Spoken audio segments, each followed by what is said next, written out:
Nagle, and I am a 5th grade teacher and grade level chair at Team Academy. I've worked at Team for 7 years and been at every single Be the Change celebration. And finally, probably against their better judgment, Brian and Ben have put me up here tonight with a microphone, a big screen, and a clicker. So here we go. I want to tell you about the first time I went to Team. It was in 2004. I was a Teach for America Corps member, struggling through a grueling first year in New York City, and I was looking for any inspiration or great teaching practices that could get me through the year.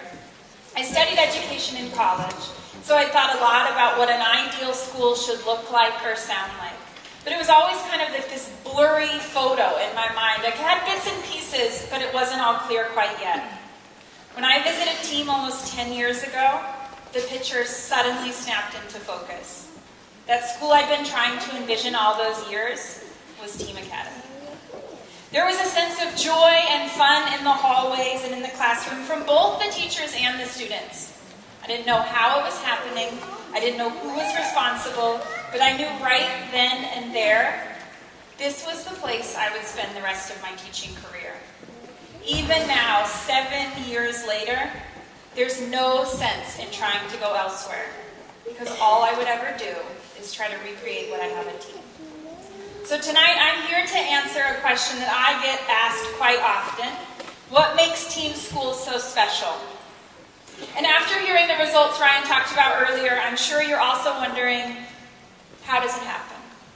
The best way to answer that question is to take you on a virtual tour of all 5 of our schools. My hope is to help you build a mind map around what makes Team schools work. A mind map is a tool that helps students build schema and make connections between multiple ideas and concepts in order to deepen their understanding of the material. The messier the mind map, the better. Here are Ayana and Anthony working during our mind map March Madness competition earlier this year, and you can see Anthony as he's snapping, bringing those facts forward in his brain to put on his mind map. And a huge shout out to our 10-year-old Prezi expert from Team Academy, Asha, who you see on the right-hand side of this photo, for creating everything that's going to go up on this Team Schools mind map tour. So we start with a question, and the question of the evening is, how does it happen? Well, there are a few basics. 1, talented teachers. Our recruiters go all over the country finding teachers who believe in our mission. The second part is dynamic leaders who are given the power to lead and ultimately make the best choices for our students. And finally, more time. Our students spend 60% more time in school than their average peer, more time to learn, and more time to have fun. So our first stop is Miss Boston's first grade classroom at Spark Academy.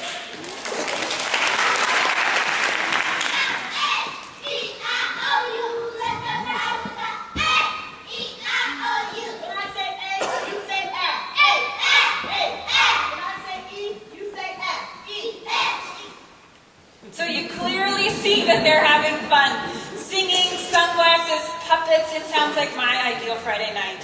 But what you cannot see yet is the focus on mastering content. I know firsthand the impact of incoming 5th graders who don't have a solid foundation in phonics. And the work you just saw happening is crucial in setting our students up for success in their future.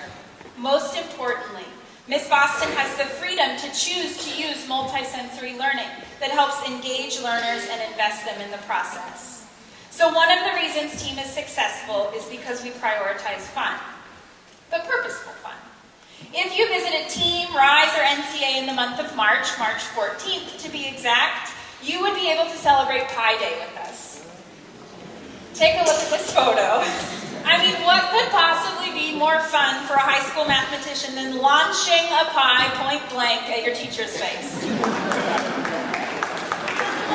And then at RISE Academy, you see from last year, Al Shakir reciting the digits to pi and his ultimate reward.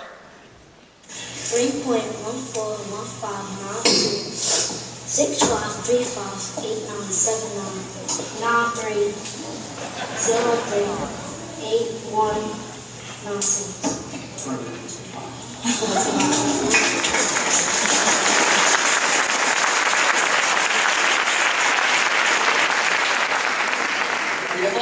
200 digits, and this is what you're going to do.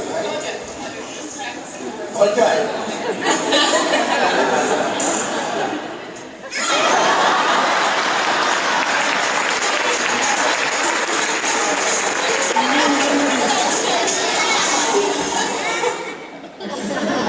And finally, this was my view just a few months ago as Mel memorized more digits than any of his teammates and pied me.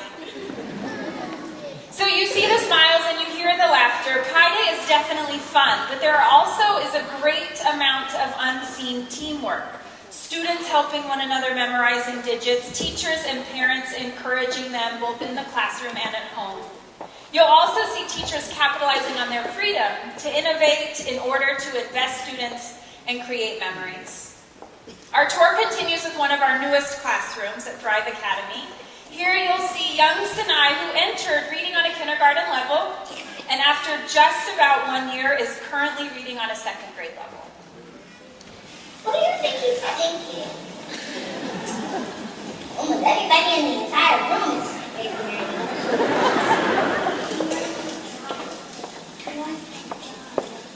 You want to drive a bus, right? But what did the driver say? Yeah? Any questions? What you might see, good Pepper, is an adorable 5-year-old leading her teammates through the lesson. But what you don't see is the consistency in instruction that's come before. Reinforcing strategies and skills, questioning techniques, and even behavioral expectations. I know this has happened because I see Sinai digging deeper, questioning her teammate to get more from them, and even how she mimics some of her teacher's expectations, praising the students for their great participation, and later in the video she says she'll only call on the teammates who are sitting on their bottoms. How does this happen? Sinai's teachers are completely kid-focused. They're making decisions not solely based on the collective good, but also on the best interests of each individual student. They have differentiated the teaching to make sure Sinai is continually challenged, while also meeting the needs of the students who may not be there yet. It's clear that Sinai's teachers are having an impact on her. It's also clear she's having an impact on her fellow scholars. Our next stop is the high school, Newark Collegiate Academy. The jump from Sinai in kindergarten to Mr. Fleming's senior history class will give you a small glimpse into the impact our network can have.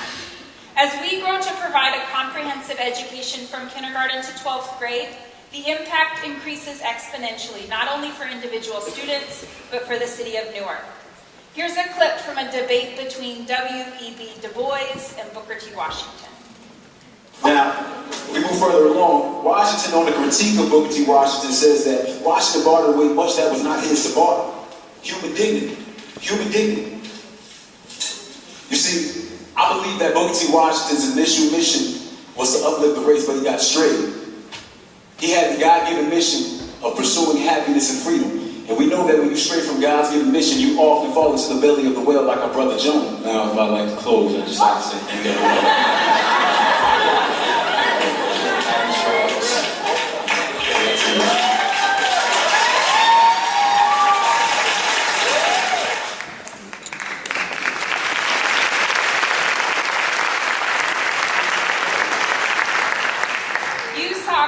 Eloquently crafted rebuttal, but what you didn't see were the weeks of preparation. Mr. Fleming utilized his freedom as he crafted a lesson that showed content mastery in a fun and engaging format, rather than just a standardized test or essay. I personally can't wait to see Sinai participating in a debate just like that a few years down the road. Next up, though, is one of Sinai's teammates, who you may have met outside earlier this evening, Charlie. Charlie has been working on becoming a more fluent reader. In this clip, you'll see her take a fluency test where her goal is to read with both speed and accuracy.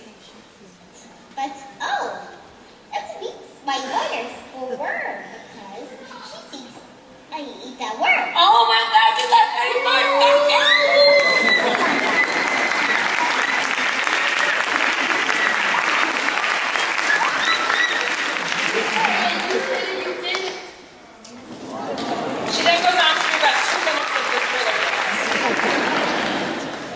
definitely see the kid focus here. Charlie's teachers are working hard to differentiate instruction and often going above and beyond what normal teachers are expected to do.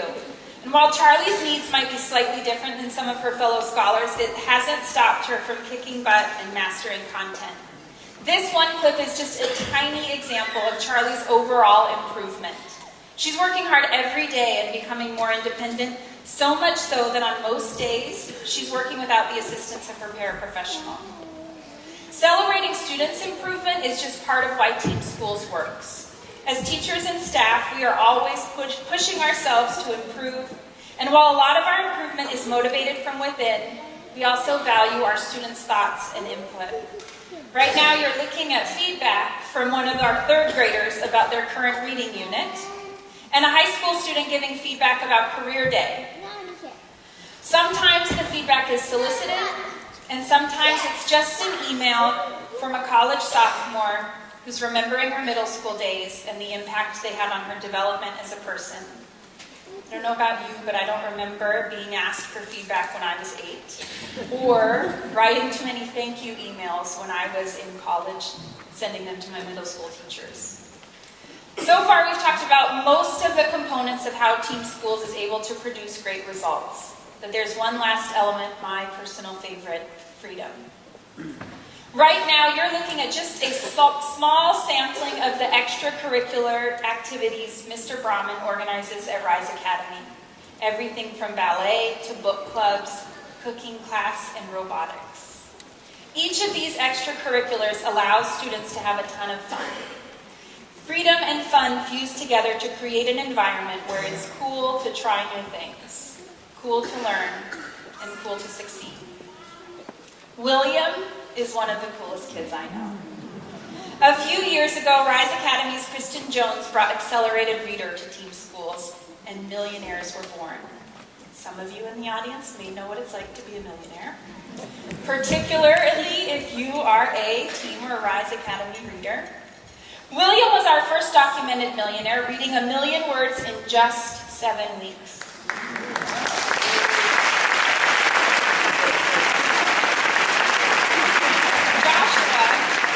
Joshua became part of the 1% when he hit 5 million words. And Simon King from Rise Academy earned her Letterman jacket after reading 20 million words.